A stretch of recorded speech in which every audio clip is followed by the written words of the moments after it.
Mention Haiti, and this is what you'll likely hear. Poverty, natural disaster, now political violence. Every report about Haiti has to include the line that it's the poorest country in the Western Hemisphere. But hold on for a second.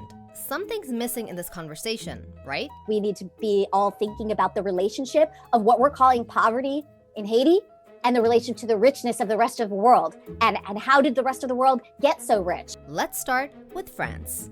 Imagine if you were enslaved, and after fighting for your independence, you were forced to spend the next couple of generations paying compensation to those who colonized you. Reparations for slaveholders is a new one for me. That is exactly what happened to Haiti. This is punishment for their unwillingness to remain under the yoke of slavery. In 1697, France and Spain ended a war with each other by dividing up the Spanish colony Hispaniola. Through the labor of enslaved indigenous and black people, Saint-Domingue became the world's most profitable colony, exporting sugar, coffee, and indigo. Enslaved people in Saint-Domingue suffered some of the harshest and cruelest slave punishments in the entire Atlantic world. Life expectancy was extremely low, such that at the moment of the Haitian Revolution breaking out in August of 1791, the vast majority of enslaved people had only been on the island for 2 or 3 years. They were from whatever nation that they had been captive and brought over, and they basically said no. Self-liberated Africans led the Haitian Revolution and ended slavery in present-day Haiti and the Dominican Republic. After 12 years of fighting the French colonial power, which had tried to reintroduce slavery, the formerly enslaved people of Saint-Domingue officially declared their independence and renamed their country Haiti. Many countries, including the United States, refused to recognize Haitian independence in fear of slave rebellions. And France refused to accept Haiti's independence unless Haiti paid 150 million francs as so-called compensation for lost revenues from slavery. That was around 10 times Haiti's annual budget. But Haiti couldn't decline the indemnity request since the French came ready for war, carrying more than 500 cannons on their ships. Articles from that period show that the French king knew the Haitian government wouldn't be able to repay the debt, which decimated Haiti's economy. Haitians had extremely high taxes, and most of the tax revenue was paid for the indemnity. This left the education system, public infrastructures, and healthcare underdeveloped. Agricultural land was also depleted to grow cash crops that paid for the debt but couldn't feed the country. It took Haiti 122 years to pay off its debt and required taking high-interest loans. It's a self-fulfilling prophecy to say that Haiti is poor and Haiti must be poor. And I think the better question whenever a people, an entire people, is characterized as poor with this word is to say, not why are they poor, but why aren't you? But it's not just the French who have played a role in Haiti's misery. So the United States has intervened in Haitian affairs quite a lot.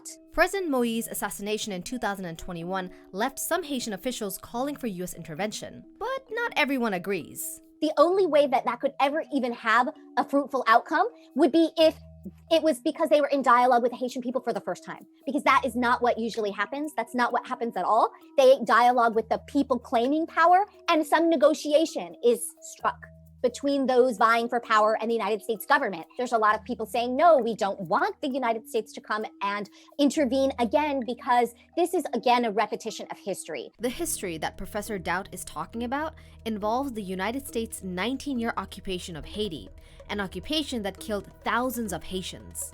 Following the assassination of Haiti's president in 1915, U.S. President Woodrow Wilson's administration invaded Haiti to protect U.S. investments. Then, they forced the election of a new Haitian president who would protect American interests in the country. Racist and fear-mongering rhetoric was used to justify the move. The occupation ensured that the U.S. prioritized its own interests in Haiti over what was best for Haitians. The U.S. occupation ended in 1934 after local dissent and rebellion grew too costly for the U.S. to control. But even after the occupation, the United States continued to play a role in the internal affairs of Haiti. In 1957, the U.S. government threw its support behind a Haitian dictator, François Duvalier. Duvalier and his successor, aka his son Jean-Claude, ate up aid from the United States in exchange for their strong anti-communist stand at the height of the Cold War. Haitian uprisings ended Duvalier Jr.'s rule and led to Haiti choosing its democratically elected leader, Jean-Bertrand Aristide, in 1990. But within a year, Aristide's government was toppled by a coup. Not only was one of the leaders of the coup on the CIA's payroll, but the US had set up and funded the Haitian military and National Intelligence Service, which both played key roles in the coup. Ousted Aristide returned to his second presidency in 2001, and again was forced out of office by a coup that he claimed the US had orchestrated. And after that, President Obama's cabinet pressured a Haitian presidential candidate to withdraw in 2010. We see reports coming out of various civil society organizations saying that Haitians have lost faith in the electoral process because it doesn't reflect their actual concerns. And that brought us to the 2016 Haitian presidential election, where late President Moïse was elected with an extremely low voter turnout, but US backing. In February 2021, Moïse refused to step down at the end of his term. The US once again backed him while thousands of Haitian protesters took to the streets.